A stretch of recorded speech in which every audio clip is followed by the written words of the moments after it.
नमस्कार दोस्तों, स्वागत है आप सभी का फिर से एक बार हमारे इस यूट्यूब चैनल इंडिया स्माइल पे। तो दोस्तों आज हम बात करने वाले हैं कॉम्प्लेक्स नंबर की कंप्लीट थ्योरी पार्ट 3। दोस्तों वीडियो के साथ लास्ट तक बने रहे। तो अब हम बात करने वाले हैं कॉम्प्लेक्स नंबर की कॉन्जुगेट की। Complex of conjugate.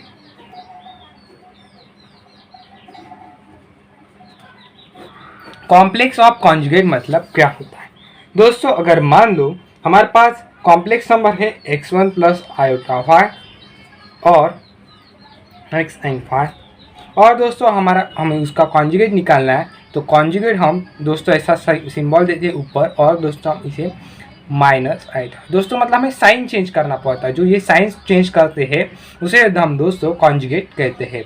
तो दोस्तों ये हो जाएगा हमारा x माइनस वाई। तो दोस्तों ये हो गया कॉन्जुगेट। तो दोस्तों अब हम बात करते हैं properties of conjugate. Properties of conjugate.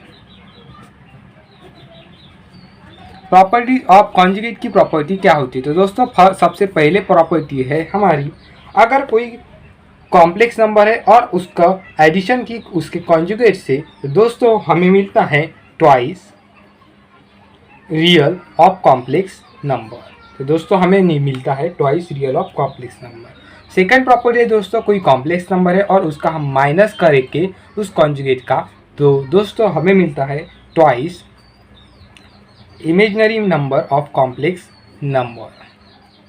अब दोस्तों बात करते हैं हम थर्ड प्रॉपर्टी की। तो थर्ड प्रॉपर्टी है, अगर कोई कॉम्प्लेक्स नंबर है और उसका कॉन्जुगेट उसके बराबर है, तो दोस्तों हमें मिलता है complex number purely real number. Purely real number. अब बात करते हैं हम दोस्तों प्रॉपर्टी नंबर 4।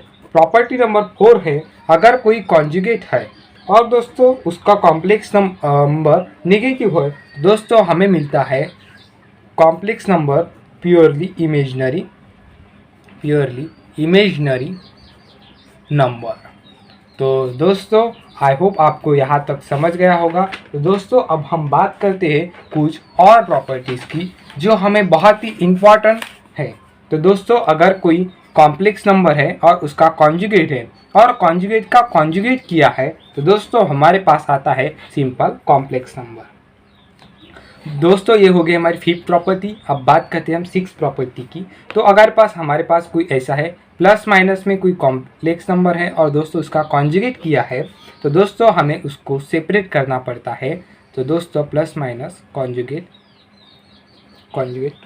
अगर दोस्तों कोई कॉम्प्लेक्स नंबर है, सेवंथ प्रॉपर्टी है, कोई कॉम्प्लेक्स नंबर है मल्टीप्लिकेशन में और उसका कॉन्जुगेट किया है, तो दोस्तों हमें उसको सेपरेट करना पड़ता है। Property number 8। तो दोस्तों प्रॉपर्टी नंबर 8 है, कोई कॉम्प्लेक्स नंबर है और डिवीजन में है और दोस्तों उसका कॉन्जुगेट किया है, तो दोस्तों हमें उसको सेपरेट करना पड़ता है। अब बात करते हैं दोस्तों हम जो 9th प्रॉपर्टी है कॉम्प्लेक्स नंबर की कॉन्जुगेट की। अगर कोई कॉम्प्लेक्स नंबर है और उसका n दिया है और उसका कॉन्जुगेट किया है, तो दोस्तों वो हो जाएगा कॉम्प्लेक्स नंबर का कॉन्जुगेट का n। अब बात करते हैं दोस्तों हम 10 प्रॉपर्टी की। कोई कॉम्प्लेक्स नंबर है और उसका कॉन्जुगेट उससे मल्टीप्लाई में है, तो दोस्तों वो आ जाएगा मॉड का स्क्वायर। तो दोस्तों आई होप आपको यहाँ तक प्रॉपर्टी समझ गए होगी। तो दोस्तों अब हम बात करते हैं मॉडुलस के बारे में। दोस्तों मॉडुलस मतलब क्या होता है? मॉडुलस मतलब क्या होता है? अगर दोस्तों कोई कॉम्प्लेक्स नंबर है x plus i imaginary real plus imaginary part है, ऐसा कोई कॉम्प्लेक्स नंबर है और दोस्तों हमें उसका मॉडुलस निकालना है, तो mod of z is equal to x square plus y square और उसका स्क्वायर रूट। तो दोस्तों ये हो जाएगा यार उसका मॉडुलस। तो दोस्तों मॉडुलस हम इस तरह निकालते हैं। तो दोस्तों ये हो गया मॉडुलस निकालना।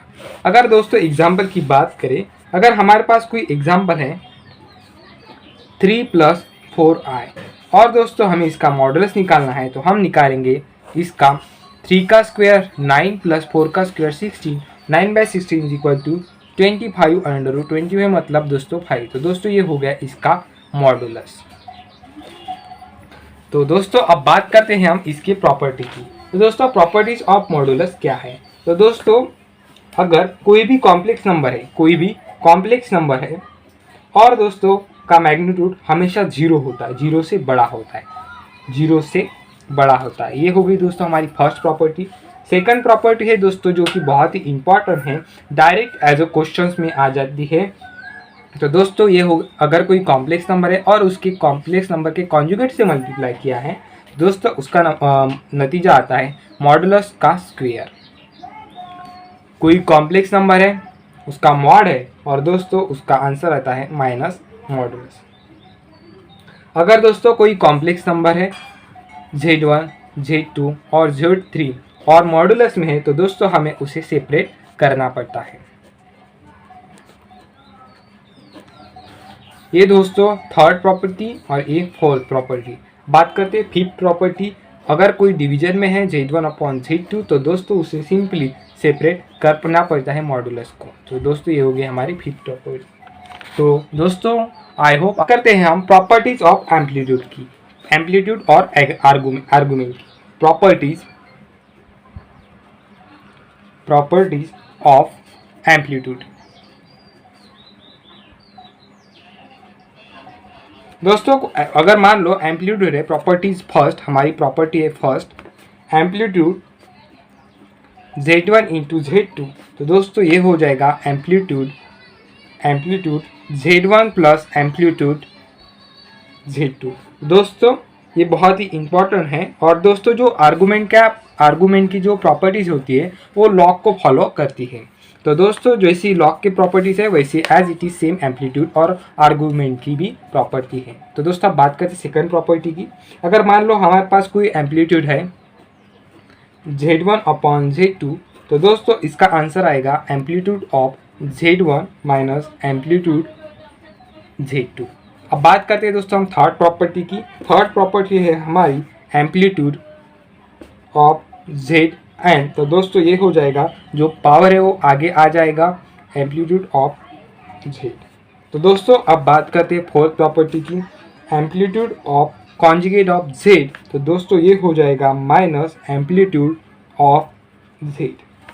तो दोस्तों ये हो गई एम्पलीट्यूड की प्रॉपर्टी। तो आई होप दोस्तों आप सभी वीडियो पसंद आया होगा। दोस्तों अगर आप इस चैनल पे नए हो तो चैनल को जरूर सब्सक्राइब करो। तो मिलते हैं दोस्तों इसी के साथ नेक्स्ट वीडियो में।